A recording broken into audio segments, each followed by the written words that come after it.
Hello, friends. Welcome to another episode of the IT Business Podcast. I am your host, Uncle Marv, and we are streaming live from Fort Lauderdale, Florida, where it is a lovely day. I have with me two buddy old pals from the state of Texas, Matt and Trent from the local circuit. Guys, how you doing? Pretty good. How are you? Come with that energy, guys.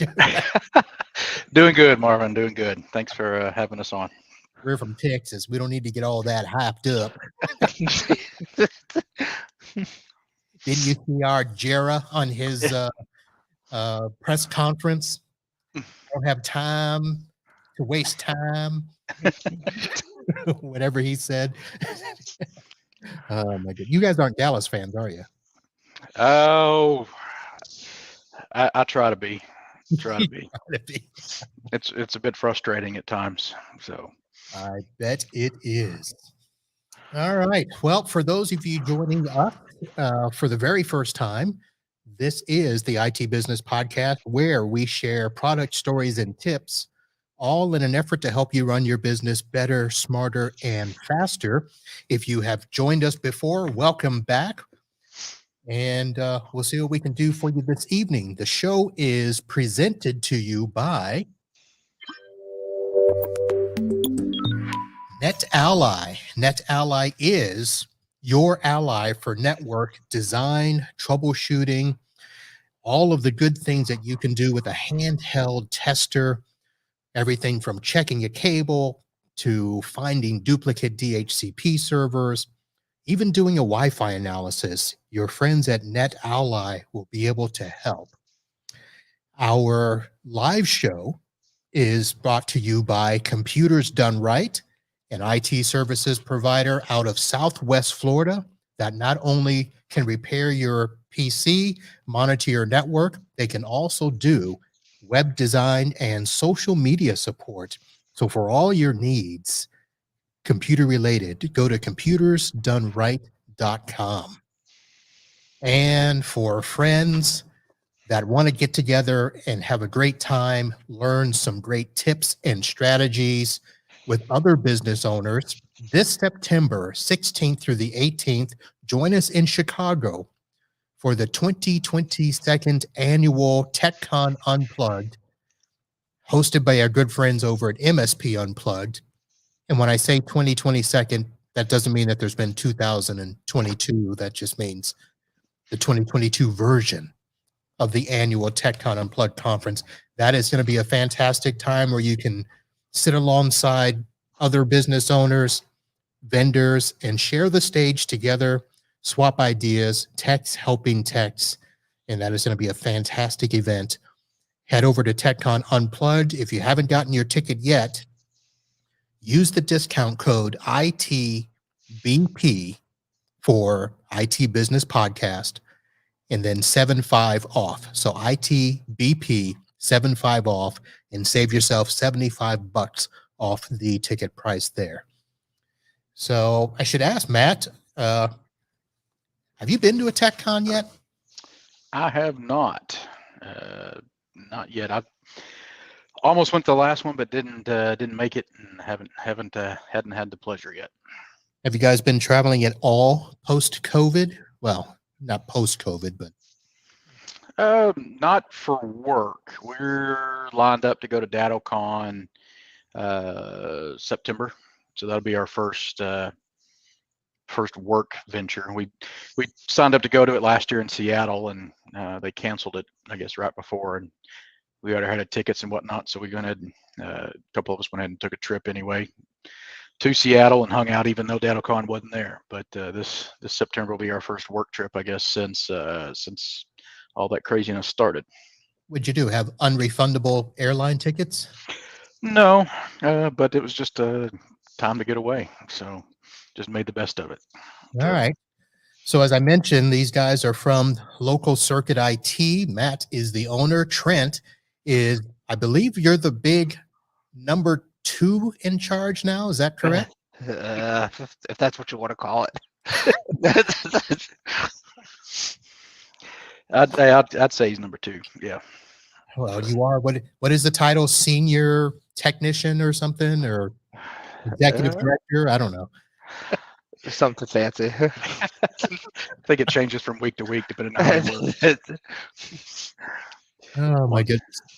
So to give people a little bit of history, Matt, you and I go back to, I don't know, it's 2015, 2016.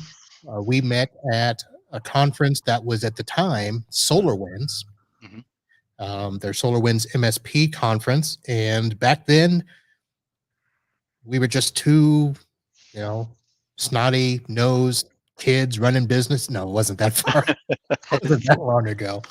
Uh, but things have changed for you in these many years. I think you did have Trent at the time, right? Or did Mhm. you just get him? Yeah, he's been with me what 8 years, something like that. Yeah, I started working with you in 2014, so it's been I think 8 years now. Yeah, 8 years. Wow. Wow. All right, Since and he was Rod, a wee lad. the wee lad. So, but yeah, we've changed quite a bit since then. I don't think we ever went to another SolarWinds conference after that. I No, don't we did not. recall. We did not. But now you've got how many do you have on staff? Was it 7, 8, 9? No, no, it's just 3 of us at the moment. So I've got What your Trent, website says. Trent, and another guy, Chris, who's actually pretty new with us, past couple months, and then a few contractors here and there that do odds and end work for us as needed. So All right. I try to keep the staff as limited as possible, as long as it keeps our customer service at the level that we want it. So, um, so we're probably going to add another technician probably later this year. We've got a couple other clients looking to pretty much come on board when the new fiscal year starts in October for some of the municipalities we work for. So we'll need another set of hands to do some of the tech work and whatnot. So we'll probably be adding another position here pretty soon.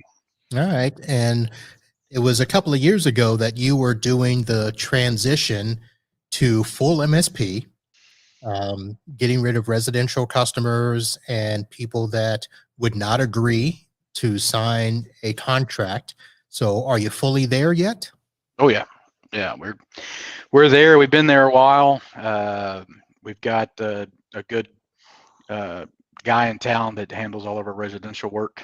So if somebody gets through our front door on our phones and still looking for residential, that's where we push them off to. He handles pretty much all of that, and I've got another buddy who is another MSP that actually still does time and materials type work that will push any kind of break fix stuff too.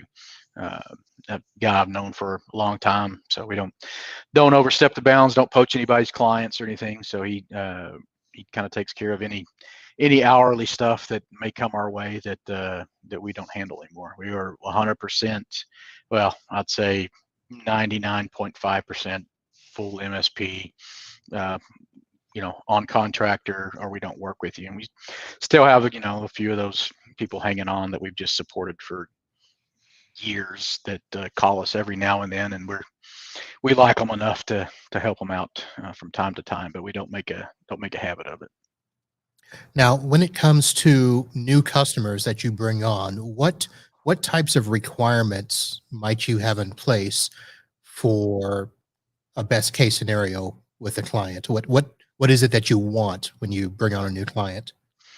Uh, I mean, we have a minimum of 5 computers, up to however many.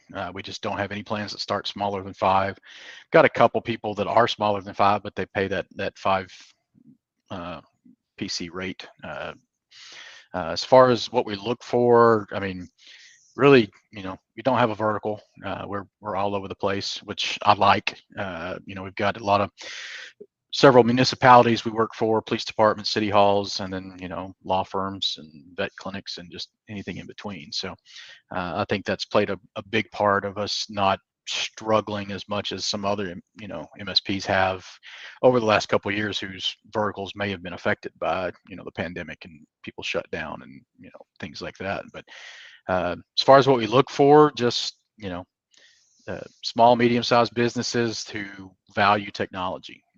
We've kind of changed up our our sales process to where, we have a right fit call before anything, sit down with them through Zoom or Teams and go over what we do, what they're looking for, find out, how they value technology in their business, go over how we service people, that type of thing to make sure we're right fit before we waste anybody's time and going on site. And that's really helped out, I think, as far as, our sales process. It's been pretty successful since we've implemented that. That way we're only on site looking at people who have a serious inquiry about us and that kind of thing. So it's worked out pretty well that, we'll do the right fit call. I'll give them some rough numbers. If that's in their budget, then we schedule an on-site to go out and, make sure what they're telling us is accurate, and then we'll fine tune the numbers or tell them what we gave them is what it is, and go from there. All right. Now, the fact that you don't have a vertical, is that by design? Is it because of the nature of your area? I don't even know how big Denton is or how small it is, but I mean, it's really not, not by design, it's just the way it kind of happened. When I bought the business back in 2006, it was, we were just servicing residential and anybody and everybody. And that's kind of the, I think the way a lot of businesses, especially when they're small, they're taking any paycheck they can take to keep the business going. But, as we've kind of grown and fine-tuned our services and what we want to do, I don't see a need to focus on a vertical, and like I said, I think it's been beneficial. If you were dealing with dentist office or doctor's office or something during the COVID, you probably were hurting quite a bit because, they just weren't doing what they were doing normally. So, but with us being so widespread, it kind of evened out. And working for the government, it's been nice. That's pretty much a guaranteed paycheck, no matter how bad it gets outside. So that was a big help. so I work with a lot of lawyers, so people were still suing during COVID. So didn't have to worry about that. Now, with the way that your business is set up, so Trent, I know, like I said, I knew you when we first met, and how has it been for you to go through this transition? Honestly, moving from the break fix to the MSP, it's been a relief, to say the least. It's a lot easier with our particular business, I guess. The stack is uniform, so you know what to expect when you come in, pretty much. All of your issues are very similar, that you have to fix. I honestly, obviously it's not my business, but I think it was the right move for Matt and the local circuit just in general. It's I think I think it was the right move for him. So I've been happy. Obviously I'm still happy here. So. So you think it was the right move? So did he ask you? Did he, come to you and say, "Hey, this is what I'm thinking of doing"? Do you approve, disapprove? I don't really remember it being like so much like that, but I remember being excited about it the way that he was telling it. It's because the break fix is fun, it's repetitive. It's probably decent enough money, but it's not consistent, obviously, But I think that the way that the conversation was, it was just like, hey, we're thinking about going this way. I think I was at one of the is it SolarWinds back in the day? Is that one of those conferences? And it was I think that Matt may have picked up that that's the way that the industry is moving for a lot of people and whatnot. But it yeah, I don't remember it so much, but I just remember him talking about it. It's been years ago now, it feels like. I was excited about it. It was just, it felt natural for the progression of it and everything. All right. And now this past year, you guys were, I don't understand how this contest thing was going, but you guys were up for best of in the Denton area. So what happened with that? Last year we were either second or third. It's a thing that's put on by the local paper, where and I think there's a lot of cities do it. Just put it out there. People get to nominate their favorite small businesses in the area under a multitude of categories. One of which is business IT services, one of which is computer repair services, and I think we've been on the list of the top 3 since they've started it, to the best of my knowledge. They just had it again this year. They'll announce the outcome of it next month. I think Okay. on the 19th, I think. All right, so So they haven't announced it yet. Now, is this something where most of the time I hear about it's usually through like the Chamber of Commerce or a lot of the civic organizations that you might be a part of. Do you guys do that, or are you just lucky enough to have loyal customers that nominate you? that's our customers, man. They love us. That's what it is. I mean, anybody can nominate anybody, and then I think they do the nominations, and then they take the top 3 people and put them in there, and then you get to vote on the top 3, and you get a winner, a second place, and a runner-up. They'll get to advertise in the paper and get plaques, and that's what all that kind of stuff is right over there. It's just a whole shelf of them. I know So- you're pointing, and for audio listeners, that means nothing, but even for people who are looking at the video, it's a blur. Blur. Well, hold on a second. Let me see what I can do here. It looks like a bookshelf. Is what There they we go. like. There we go. So we have our stack of stuff over there that we've Be won. pictures, from Target or TJ Maxx or something. It's Trent. All those are just Trent and his dogs. Yeah, there you go. So, Ooh, but dogs yeah, promo? we've enjoyed it. I mean, it's got us some good publicity, and you get your name in the paper, you get a plaque. They send out a special publication featuring everybody who won and summaries about their business and that type of thing. So we'll see what happens here in a few weeks. So. All right. So now let's get into the business itself. Now, since you made the change, Trent alluded to a point earlier that everything is now uniform. So have you standardized the stack across all customers? Everybody has the same products? Pretty much. We spent a good chunk of probably the last 6 to 12 months doing that.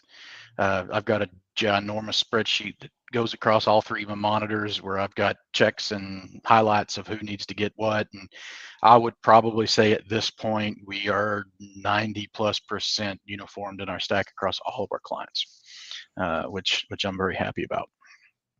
And if I were to, ask you what's in your stack, would you feel comfortable in telling that to the listeners? What's currently in your stack now? Yeah, I've got no issue with that. I mean, we kind of started our firewalls where we run Cisco Meraki. All of our access points and switches are all Unify, which are both Meraki and Unify are kind of hard to get your hands on these days, but that's kind of our physical stack. AV, we're running Silence. We've got our email through Mail Protector. Solutions granted for our Silence, and we utilize them for our 365 threat monitoring integration. What else is there? We run Synologies at all of our locations for on-site backups and 365 local backups, and as far as in addition to their cloud backups. Cloud backups are all Enable, which is now out of the blue turned into Cove, which have, Yeah. As they do with most of these things, change names every 6 months. So, I mean, that's pretty much our standard deal. Move anybody off of Google Mail, Gmail. Everybody's on 365. So it's made our life a lot easier. Right now, a bane of our existence just seems to be printers. Yep. As in trying to find a way to manage them, or just the fact that people call you about them? Trent? Both, definitely. I mean, like it seems to be in my experience, at least, like that there's no 2 printers that are pretty much the same unless they're the same model, but it's just always something that's different with them. I hate printers, just to be 100% honest. It's like, but it is what it is. I mean, everybody has to have them, even though we're supposed to be moving towards this like paperless society or whatever. But it's they still exist in every office. But it's the Scandi email stuff always breaks, or Gmail switches their security, so you have to use app passwords and whatnot. And it's just always, I don't know. It just seems like it's always something with them. But I mean, managing them, I don't. Do we really manage printers? I don't know if I would consider it too much managing them. It's just really supporting them when something goes wrong with it, and it's. I don't know. Well, the reason I say that is because, of course, HP, screwed us all when they made it to where, you had to have 150 grand in toner sales or whatever to sell It's- printers. Because HP did have some good tools to manage printers, and you could be alerted when toner was low. So it was a great way to tell your customer, look, don't buy crappy toner from your copier company. Let us support that and stuff. And ever since they did that, it has been a pain in the butt. Hmm. Yeah, we used to push HP printers 100%, but I'd say last year or two we've been venturing off to Brother and Canon and whatnot. Just not just from the toner standpoint, but I mean the stupid software that HP tries to make. you sign in to scan and Yeah. everything. It's like, Well, the scan to email was a huge issue. I think I had 5 or 6 clients affected by Google making their change. What was it, in March when they did that? And yeah, and then all of a sudden it was the app passwords for everything. But yeah, I think it had to be, it was late March or early yeah. April, something like that. Yeah. All right, let me get. We have a question from the chat going back to your stack, Matt. The question: are most of your M365 clients on Business Premium using Endpoint Manager, etc.? No, we don't utilize Intune or any of the things like that from Microsoft just yet. I mean, our email we kind of handle it differently. I mean, we're kind of what I call a hybrid shop. So when we sell, we base it off of computers and then employees that need email access and things like that. We have a lot of clients, vet clinics, police departments, things like that, who share so many computers. They have way more users than they do computers. So we kind of set it up our pricing in a hybrid situation. So we kind of sell our stuff in 3 levels as far as that's concerned. Kind of business basic paired with all of our email security, phishing filter, email filter, security filters, that type of thing.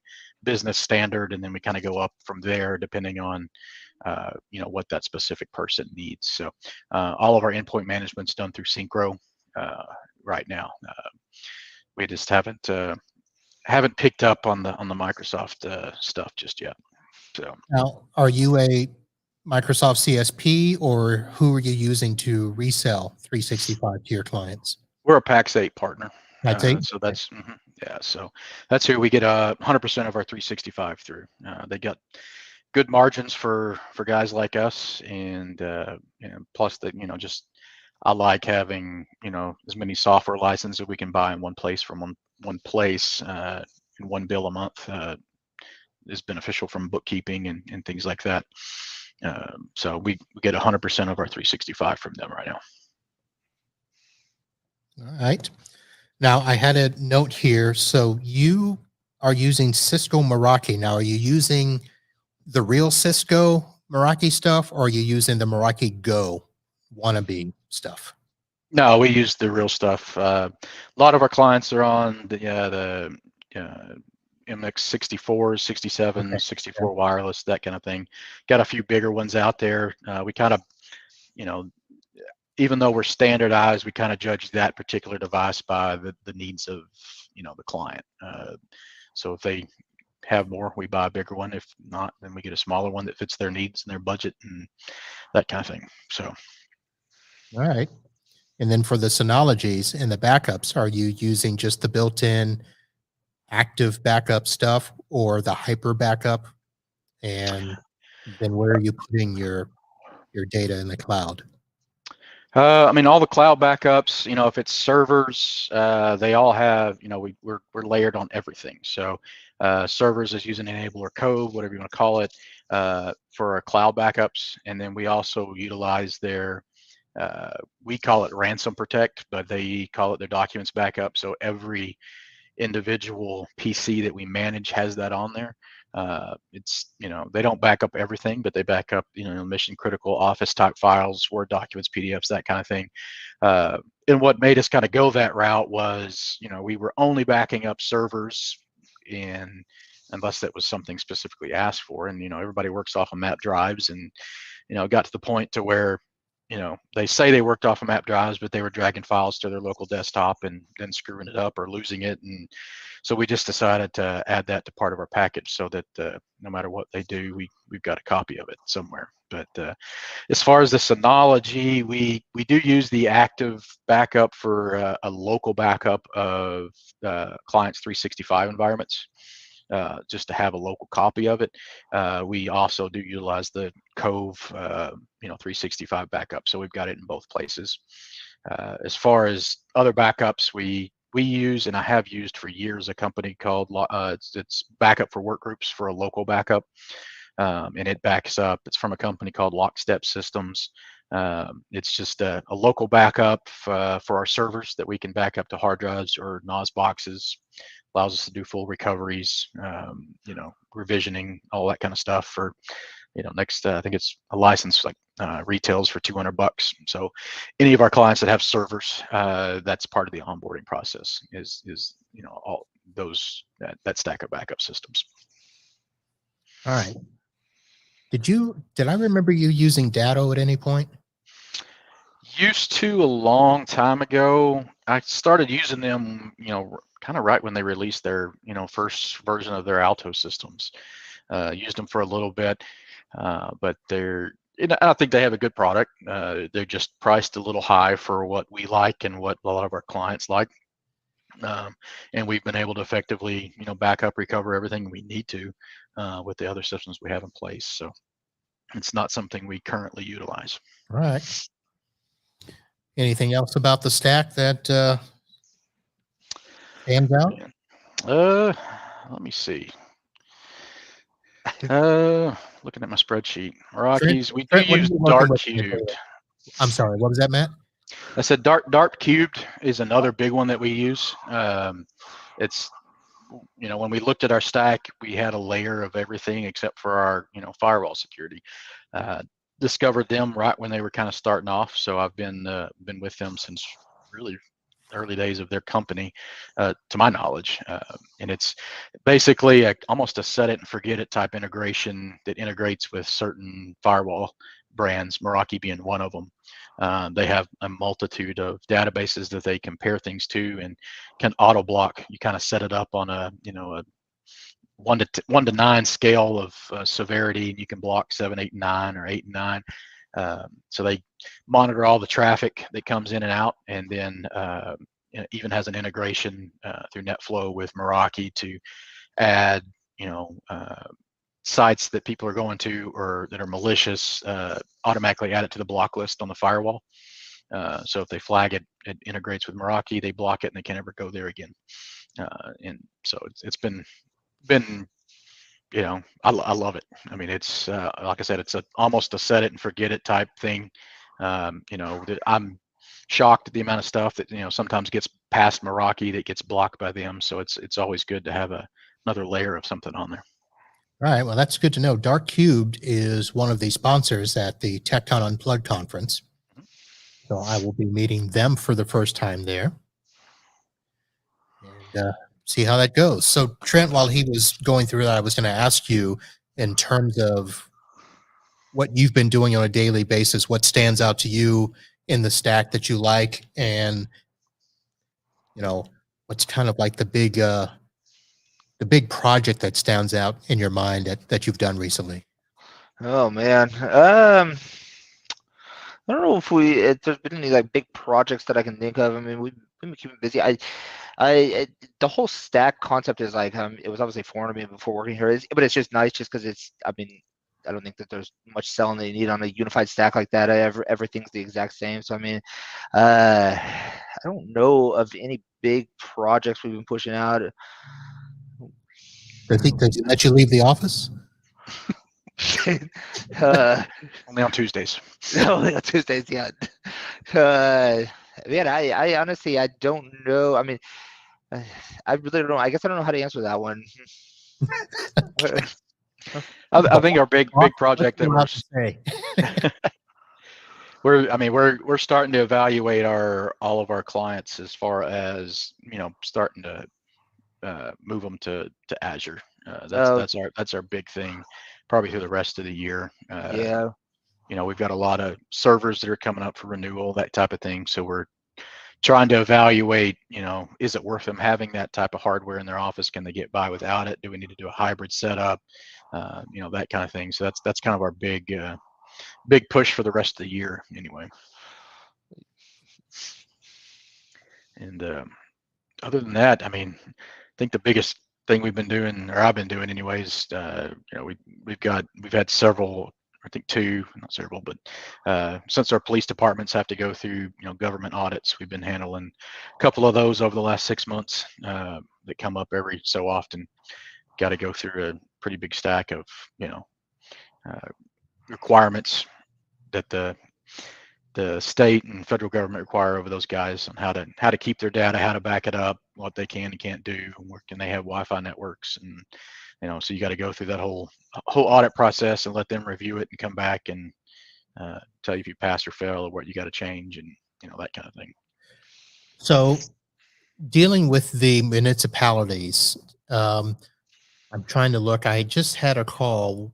One of my not-for-profits that is going through a new building ran into somebody who offered a free network assessment, and she she said, "I don't think we need this, but because they're offering it to us free, can you chat with them?" And it was a lady who actually wasn't really there for the network assessment. Once I told her, I said, "Listen, I do the Wi-Fi stuff. I've got, Ruckus we use and Net Ally for my testers." She's like, "Oh, okay. Well, we're not going to touch that."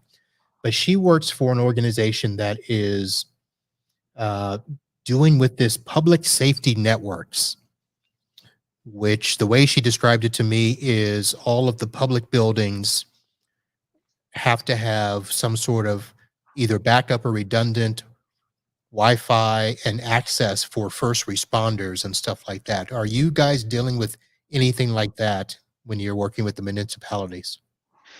I mean, the biggest thing is we've got a deadline of, I believe, if memory serves me correct, 72 hours if there was a total loss of building or infrastructure, that type of thing, to have them back up and running.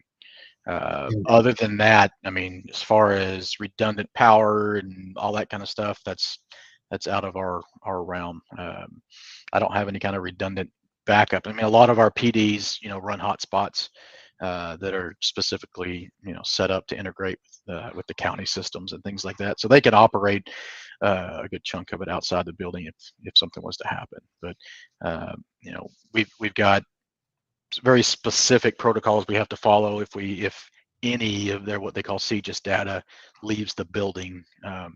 It's got to be encrypted a certain way. We've got to be able to document how it's encrypted, who has the keys, where it's sitting, is it being processed outside of the building at all. I mean, it's very, very in depth what they want to know, and rightfully so. But it's once you get the hang of it, I mean, it's pretty straightforward. I mean, most of our clients follow that kind of procedure anyway. But the big thing is for the government is really the backup storage. That seems to be where they like to get a lot of the details. The police departments, you can't have wireless networks that supposedly extend past the boundary of the building, which is kind of hard to do sometimes. But there's about a 30-page requirement document you got to go through to make sure everything is set up properly. So are you saying that if they walk outside the building to the parking lot, they should not be able to get Wi-Fi once they walk outside? In theory, I mean, Okay.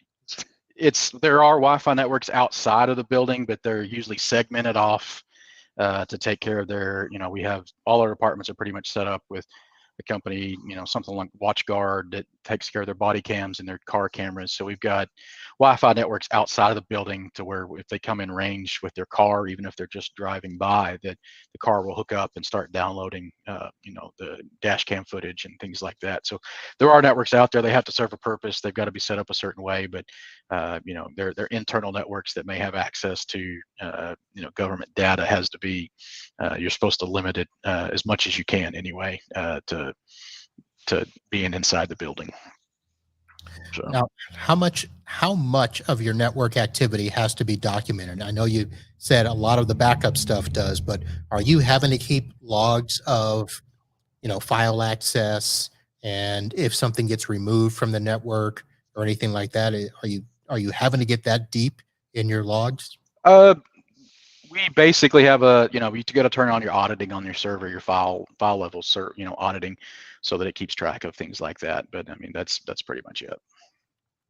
So, All right. and you got to do things, people can't share network credentials. Everybody's got to have their own. No ifs, ands, or buts about it. What else is there? I mean, that's pretty much it. I mean, it's. I don't think it's any different than what you do at most businesses, but it just has to be documented to meet the specs that the government wants. So it's not hard. It's just more time consuming than anything. And then, dealing with auditors, you've got the same answer for two different police departments that go to two different auditors, and one passes it and one doesn't, because he, for whatever reason or another. So you got to kind of tiptoe around that sometimes. But yeah, I mean, it's not hard. You just follow, unfortunately, it's not like HIPAA where they say you got to do this, but we're not going to tell you how. They're very specific, and the types of encryption you use and that type of thing. So. Right. Troy, Trent, did we lose you? No, I'm still here. I'm just listening. All right, that all sounds interesting. So let me switch gears here. I'm going to ask Trent a question. Trent, do you know what dial-up internet is? Yeah, I had dial-up growing up back in the day. Oh, how things have changed, I suppose, man. But well, let me tell you how much more they've changed. Did you hear this today? In the news, Apple will no longer help you set up a dial-up modem on your Mac. So today, just today, Apple released their latest Mac OS called Ventura. It is now in beta 4, and it is available for developers. And while it technically isn't packed with new features, it does come with one very interesting change. They have made it to where you cannot use a dial-up modem connection to the internet. So that is very. And now that I'm a Mac guy, so I keep up on this news. Oh boy, I can't think of the last time I've even seen anybody use a dial-up. I mean, like last time I seen anything about it was like the free AOL CDs hanging up at the Walmart or whatever, So it's probably a good change for them. Yeah, yes, it is. And for our Florida man story, gentlemen, I have 3 stories from which to choose, and I will let you guys select who wants to be the designated chooser here. All you, Trent. Oh, perfect. All right, Trent, story number 1, number 2, or number 3? Let's go with number 3. Oh, number 3. Let me tell you the stories that you passed up on. Story number 1. Florida man tried to enter Space Force base and warn of U.S. aliens versus Chinese dragons. Oh, Florida man for sure. Number 2, Florida man missing eye after canine attack. Police say dog temporarily removed from duty. And the story you chose, number 3, Florida man accused of stealing over 100 bronze vases from graves at cemetery. Oh boy. A Pinellas County man is accused of stealing over $150,000 worth of memorial vases off grave sites in a St. Petersburg cemetery. Deputies say he scrapped the heavy metal vases for cash, claiming he found them near the grounds. So Douglas Deck Jr. is now in the Pinellas County Jail, charged with 6 felonies, 4 counts of dealing in stolen property, damaging or removing a tomb or monument, and drug possession, of course. After a quarter gram of fentanyl was found in a baggie in his pocket. Well, looking at his Yeah. picture, he looks a bit confused at why he's arrested. So But the fentanyl probably has something to do with that. Yep. But here's the thing. The company took it and scrapped it. I mean, that's just insane. you'd think they'd have some questions that if he had that what is it, 661 pounds of it, and that's Yeah, I And was how do you- trying to look in the story to see if maybe they took it to the back and called the cops. says he pocketed $1,150 of it, but the brass was valued at $150,000. Yeah. I think So he got the So wrong they end gave of him, that they deal. gave him one. They gave him 1% of the value, and then they were going to turn around and probably resell it, right? Yep. Yeah. They made off good with that, I guess. Yeah. If they didn't have to turn it back in. So, Okay. All right, guys. So that's pretty much it for the show. Thank you guys for hanging out. appreciate you having us on. All right. And for those of you watching and or listening, thank you for joining us. Be sure to head over to itbusinesspodcast.com and catch other episodes. Last week, I had a fantastic solo show entitled Stand Your Ground. And I do need to announce that next week, there will not be a live show as I will be traveling to Pittsburgh, Pennsylvania. I mentioned in previous shows that I will be up there doing a network assessment. One of the listeners called me and asked me if I could take my green machines up there and help them figure out some network issues. So I will be doing that. I fly in on Wednesday. We do the assessment on Thursday. So if anybody in the Pittsburgh area would like to hang out sometime Thursday night, I think we're going to try to do a little get together and have dinner after I do the network assessment. So I forget exactly. I don't know the area, but I know the client is in an area called Philmet, which is, I believe, in the northeast area of Pittsburgh. I know that's more than 3 hours drive from Philadelphia, so I don't expect Mike Smith to see me, but anybody that is in the Pittsburgh area, we'd love to see you there. There will be a podcast release next week. I'm going to be doing an interview with a software distributor that I think you guys will enjoy. And then in 2 weeks, the Battle of Swag will continue. A few weeks ago, I had Mike Sladowski from Magnus Box on, and he threw down the gauntlet that he was going to win the swag contest at this year's TechCon Unplugged. Well, Matt and Ramey from Tech Marketing Engine will be the first to throw their hat in the ring, and I'll find out if they will give us any hints on what swag they will be bringing to the conference. So that'll be in 2 weeks. So that'll be it. So I want to thank Matt and Trent for hanging out and being on the show. And we'll be back with another episode real soon. Guys, hang out. Don't disappear on me. But for everybody else, thank you for listening to the show. And until next time, holla.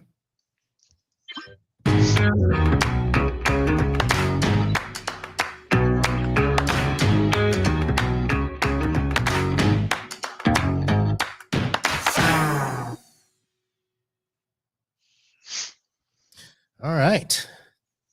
Had a little slip of the finger there. So we're still live. Please don't slip up and say any mama jokes or anything like that. I wouldn't do that. No, not at all. I think I did pretty good. Not saying a word. We Didn't behave even- when we're in public. Yep. Didn't even comment on your haircut and wash and condition. Trent. You know, I'm trying to look all pretty for the show here. I keep offering to shave it for free, so you don't have to go to the barber, but you won't take me up on it. Next Tuesday for sure. It's coming in and I'm gonna be bald. Totally much shave it into like the horseshoe type mullet. Yes. Dr. Phil. Oh, so I was going to ask during the show, but I didn't want to get too far off track. When did you make the switch to Synchro? Man, we've been on Synchro for. What did we have before? Yeah, what did we have before Synchro? It was SolarWinds, wasn't it? When Yeah, was we- that? That was at the old office. No, Yeah, it wasn't even that. I mean, we've probably been on it for 4 or 5 years, That maybe. I don't know. long? Do we It's just been a not, while. or do I, I miss those. Are you guys, what is it? You guys are on the Teams thing. I mean, we do. Uh, yeah, there is a Teams thing, but I mean, I've had such bad luck with like trying to switch back and forth between tenants that I'd have to close Teams out completely in order to make the switch and switch back, and pretty much just kind of gave up on it. It was more of Whose idea a was that pain. anyway?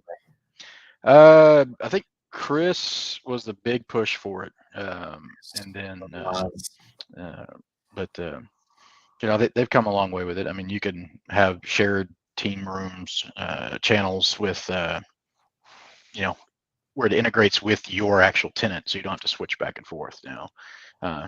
But Teams has its share of problem. You can't, I haven't been able to tag somebody in a Teams comment in a month. I could do it on my phone, but you couldn't do it on the desktop app. And then today it magically started working again. So, So I had a client. Well, they're not my client. I sub for them, and they're the only one I know that are trying to fully use Teams. And one of the girls there was complaining about something similar where she was having trouble using Teams on the desktop, but it was fine on her phone. But of course, they're working off the desktop because that's how they're having all their inter-office meetings. They've got an office down here in Miami and an office in Massachusetts, and that's how they do their communication. And she's like frustrated because she's always got to go to her phone to do these Teams things. mm-hmm. Yeah, I've been having to like type up messages, and then if I want to tag somebody, I have to get my phone out and do the actual tagging on my phone. But then, like I said, magically today it started working. I mean, some of the times I can't even, the reply option just disappears off of some of the topics, and you got to close Teams out altogether and reopen it again before you can reply back to something. But I mean, it's definitely a Microsoft product. So I don't know. Can they still hear us? That Diana lady, is she? Yeah, that's the chat. I just popped this up, and you see the message there. She wanted to ask, are any of your clients using Axon body cams? No. Right now, 100% of everybody that all the departments we use are WatchGuard. And then we have one making a jump from WatchGuard to a Panasonic deployment when their new fiscal year starts a little bit later, October-ish, somewhere in there. So. Okay, but that's their actual like body cams and the technology that they carry with them. Are you involved in any of that? I mean, to a point, yeah. We handle, troubleshooting, some of the equipment as much as we can. A lot of it's pretty straightforward. Some of it integrates with Active Directory or Azure. So there's some groups and user management that we do, getting the equipment connected to the network so that it can download, things like that. We help with. One of the PDs is actually going through a whole WatchGuard upgrade this week. And that part of the deployment was sending somebody out, not us, but WatchGuard, sending somebody out to hook up new access points, install new dash cams and body cam docks and things like that. And then we just kind of work alongside of them to make sure it all gets on the network and that type of thing. So I would say we are probably tier 1 support for most of the departments in that regard. And then anything we can't do on our own, we get the WatchGuard support involved in, which is sometimes like pulling teeth. But now, how much of that stuff is, for instance, the body cam stuff, the dash cam stuff? Now, is that all just internal to those devices, and then when they get back to the department, they have to download it, or are you guys involved in streaming some of that stuff real time? No, none of our departments do real-time stuff. It's all body cams are all done through docks. So when they come in from their shift, they hit it in the dock and it uploads everything.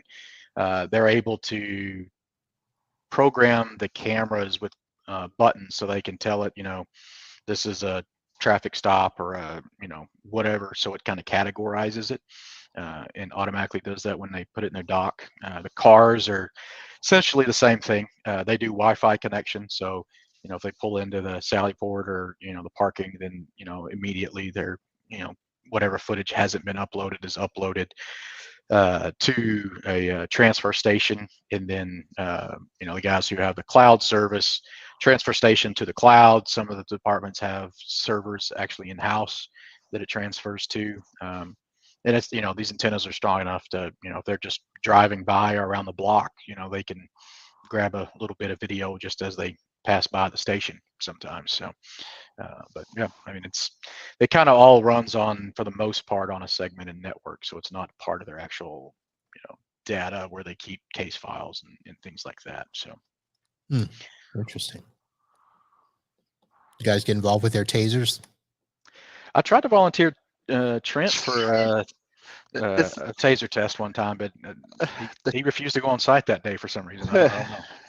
The sad thing is the police officers agreed to it. Like, well, they got to get their practice in. So on somebody. that's funny. Oh. Yep. No, I told him we need a badge and a car with some lights on it so we can get down there faster when we have problems. But nobody's taking me up on it yet. Can't So be it's like- red and blue lights. It'd just be the white lights or the yellow lights, right? I'll take what they give me. So is the guy in Pittsburgh, is like an MSP, just doesn't have the tools, or just got into a problem he can't fix, or? Solo tech. And this is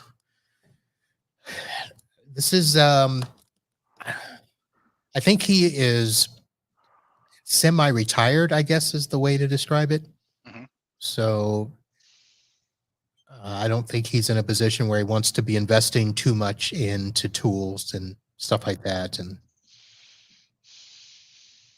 I have Makes them. sense. He called me, so I'll take it. Yeah, I like traveling for work, so it's nice. And it'll be an opportunity. So I didn't announce this on either of the podcasts yet. I'm going to do a separate thing. I'm not quite sure yet. I'm going to do either just a straight YouTube video or something. I now have 2 of the Etherscopes, and we're actually going to be doing some performance testing with the Etherscopes across the network, which was able to be done with the Etherscope and the Link Runner, but it was just kind of a reflector. So now I can push full traffic both ways across the network. So I can, if they've got a performance issue on one side of the building, I can stick an Etherscope on that side and stick an Etherscope on the other side across different switches and push traffic and make sure we're getting, full traffic, up to 10G across the network, which most of them are just going to be single gig, but that'll be interesting. So we're going to start doing that stuff. Nice. Yeah, we're getting ready to.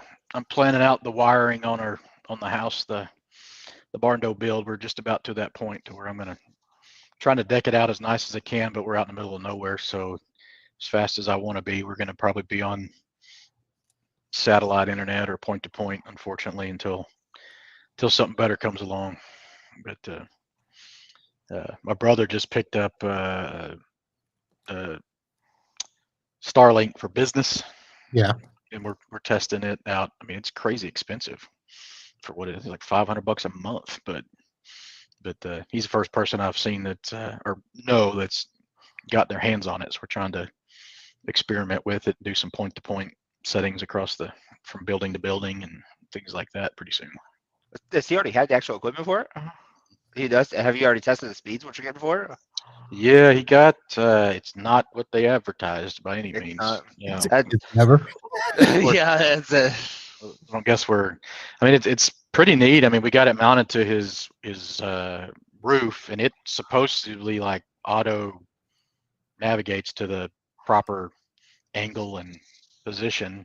He was getting 160 down on his first test and something up, but he's supposed to get, I think, like 350 maybe or more. It's not terrible for satellite though. Oh, no, not at all. Wonder what the latency is, huh? But we're fixing to, let's see. But it's mixed. He was getting 164 down and 5 up. Ooh. On his first speed test, and then he did it later that day and was getting 17 down and 7 up. So we're still experimenting with it. So, but out in the middle of nowhere, can't really complain too terribly much. He's getting better speeds than the point-to-point, service provider that he's on or has been on. I think it's capped at 30 or 40 down. So, but still, $500 a month is crazy for internet. That's what it is. I mean, I had a customer in Wisconsin. Well, they were here, and then they moved away, and they were using Wild Blue, which at the time they were getting DSL speeds with Wild Blue and paying like the $200 a month or whatever. I know since they've gotten up to 100 megs, but yeah, we've got a number of rural towns and stuff around us, so we've got a handful of point-to-point radio internet providers around. Some work a lot better than others, but yeah, I mean, I figured out that the one they're using now, I mean, they have 3 plans: residential, business, and commercial. Commercial is kind of like their dedicated bandwidth, almost like a dedicated fiber connection. It's the most expensive, but it works a lot better than the other 2. Any of our clients who are on it in those rural areas, we've taken off of a business plan and moved it to that commercial plan, and pretty much, I mean, we're running VoIP and everything off of it. So as long as a bird doesn't fly on the way or tower go down or the wind blow an antenna out of the way, it works pretty good. You know what we didn't talk about is VoIP. Are you guys reselling VoIP? Yep. Right now we 100% sell Citricom. Oh. And that's the only provider we have partnered with, partly because they're just down the street, not too far from us. We didn't do it for a long time, and then we got started with those guys and just kind of learned their system and just kind of stuck with them instead of having a bunch of different options. That's, I don't care if our clients use another VoIP company. We have other clients who use other companies, but if they're buying it from us and want us to support it, then it's definitely, they've got to be on Citricom for sure right now. So, but it's good. It's an easy sale. I think they're a little bit more expensive than most, but we get a decent residual check every month, and can do most troubleshooting right through our portal that controls everybody. So pretty overall happy with them. Yeah. So we've moved pretty much over to Intermedia, but I still have 3 customers on Freedom Voice, and Freedom Voice just sent out a letter by email that they will no longer be providing new hardware Of course. for all account types. Weren't they owned by Google or GoDaddy or? They got bought by GoDaddy. And then when COVID hit, they basically stopped taking on new customers. They still support existing. And, I asked the customers, if they want to get off, and they said, no, we're good. And as long as I could get them phones, we were fine. And what's interesting, so the customers that I did move off Freedom Voice, I have their phones. So if one of the other customers needs a phone, I don't have to.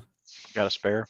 There you go. Get it I through. heard really good things about them for the longest time, and then all of a sudden it seemed like it just flipped. Like everybody dropped off of them.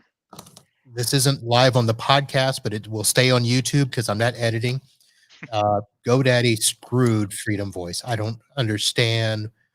What's the purpose of purchasing a company if all you're going to do is let it disintegrate? Yeah.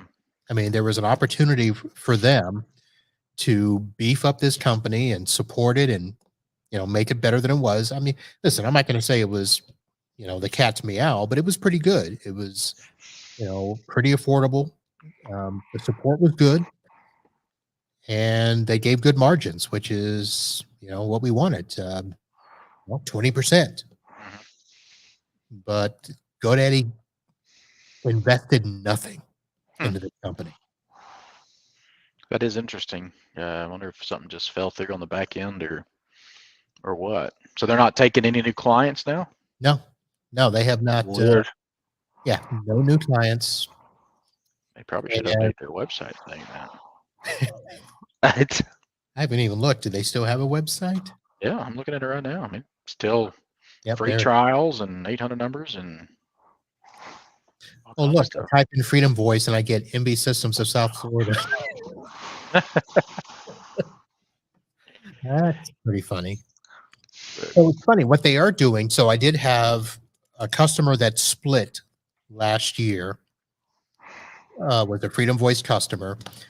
So the company that split off that needed to get new service could not be set up as a new customer unless they went with just the cloud number service. So they couldn't get physical phones back then, and they wouldn't even set them up as an account unless they went through this cloud number stuff, which is basically Freedom Google Voice or whatever is Yeah. what they're doing. Huh. That's interesting. It always baffles me how these companies with tons of money just buy these other ones up and either shut them down or don't do anything with them. Or I mean, there's got to be a play there somewhere. I mean, Maybe it'd be different if they were a competitor. Yeah. GoDaddy was already selling service and they bought them just to shut them down or something, but that's not what they did at all. wasn't is it Jason? Wasn't he Yes. a big Freedom Voice guy? Yeah. Yeah. He was probably their number one reseller for 3 years straight. Yeah, they still got a big team picture and everything up here. All these people look so happy. And none of those people are there. They're all getting photoshopped out. So. Not a one. Oh yeah, happy customers. That's funny. Oh my goodness gracious. So how's your business been doing? We've been good. We have been good. So I tried to dump a customer and then they said, no, we're good. We'll do whatever you want. That's when you know you're really sticky. If they can't fire them, they want to stick with you so much. So, and the worst part about it is they might be moving. And right now they are, if you do the maps to their office, the store, they're 8 minutes from us. Which, not bad. You know, so when I went to go do the last project for them, they told me, oh, by the way, our building got sold. They're part of one of those little strip stores things. There's, it's like 8 stores in a plaza and they've got one of the stores. Their building got sold and the landlord was doubling their rent. Oh, wow. So they said, we need to find a place to move. Do you know of any place? And I'm like, nope, don't know. So there's 2 empty buildings on our street. And somehow they are going to be in one of those buildings. So Yeah, I like keeping a certain distance so they don't think that just because they're down the hall, it's not an on-site if we have to come down there. It's they could literally be across the street. Literally, if this were a window back here, across the street is an empty building, and then 2 blocks down is an empty building. So I don't know which one they got, but they claim it's on this street. And I hearing more from them than you think. I said, our office, Yeah. we don't open the door. It's by appointment only. So if you come knocking, the door's locked. And they didn't bother telling you this until it was happening? Well, it was fast. I mean, I heard this was all in a matter of a few days. So the day that I was supposed to do the project, as I was talking to the owner, he's like, oh yeah, by the way, my wife is flying down. So this is, see how much I can say on air without getting because I started with the story, so I don't want to leave people hanging because looks like there's 6 people watching. So this is a store that the owner purchased the business a few years ago, and he and his partner, I shouldn't have said wife, he and his partner live in Carolina, and they fly down like every other month to do stuff in the business. So he runs the business.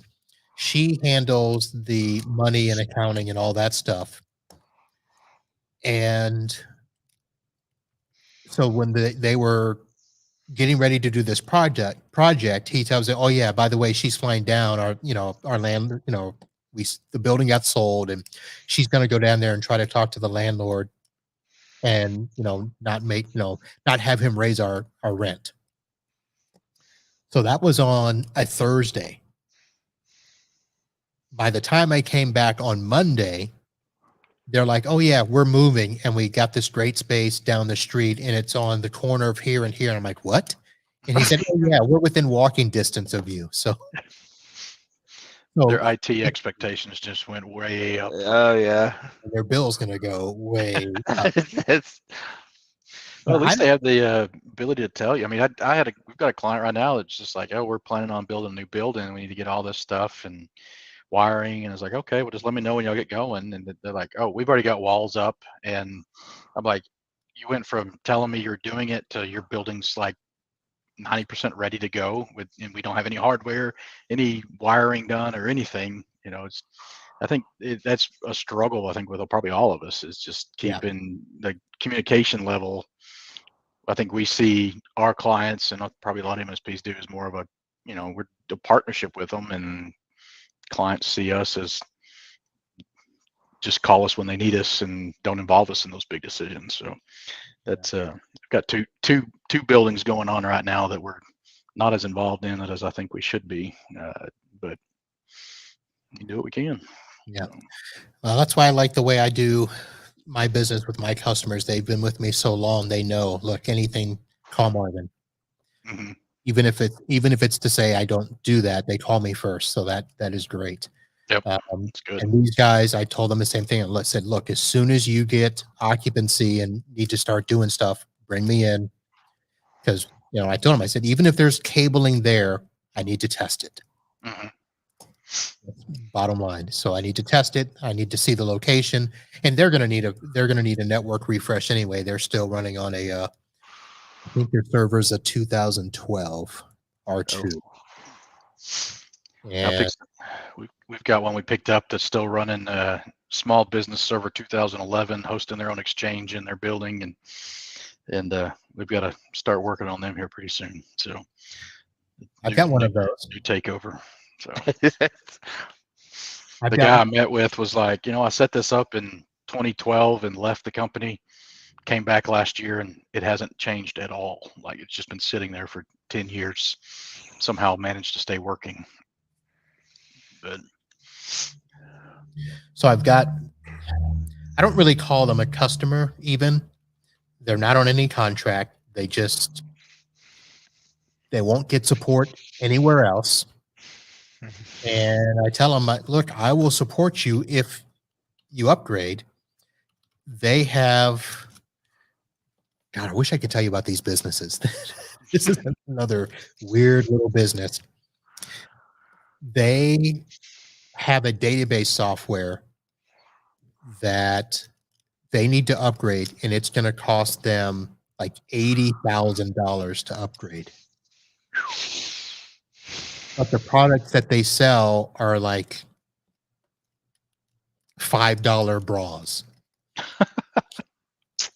So they're like, how can we spend that much money on software? And I'm like, I don't care about the software, but you need a new server and you need new workstations. You need my stuff's going to be probably 15 grand. Yeah, I think we run into that, we've run into it with vets, and even like more with like restaurants and stuff with their point of sale. They're just like, it's not working, but it's $20,000 to upgrade, just get us working again. Right. It's like, it's not going to work forever. They've got to invest in it surprises me how many companies choose not to.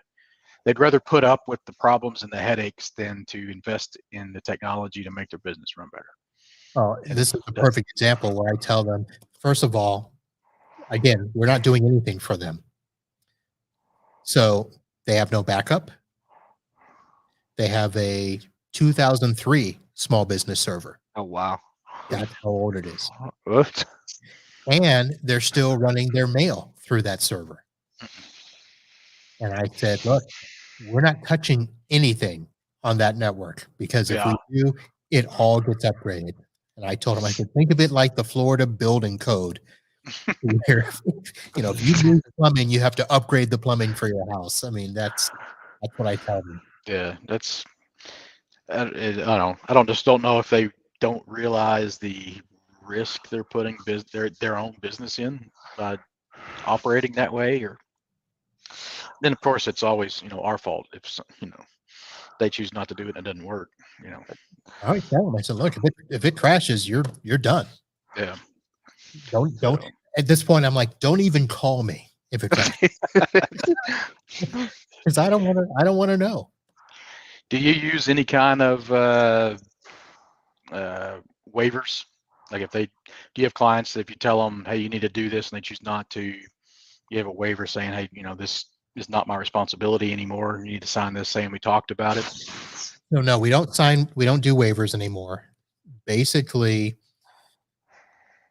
any work we do either has to have the master service agreement signed or a statement of work signed, or even the simple job quote has to be signed, and all of those documents points to the master service agreement online. So the bottom line is we tell them from the very beginning, and my job quotes have even gotten to look more basically their statements of work, where it'll list all the stuff and it'll say anything not written specifically in this job quote reverts back to the master service agreement, where we have all of those stipulations that software and hardware must be maintained and in a supported condition. So that's why I forget the phrasing that Bradley Gross did for me there, but like if it's end of life, that's end of life. We are not going to touch it. Yeah, unless we're upgrading it or replacing.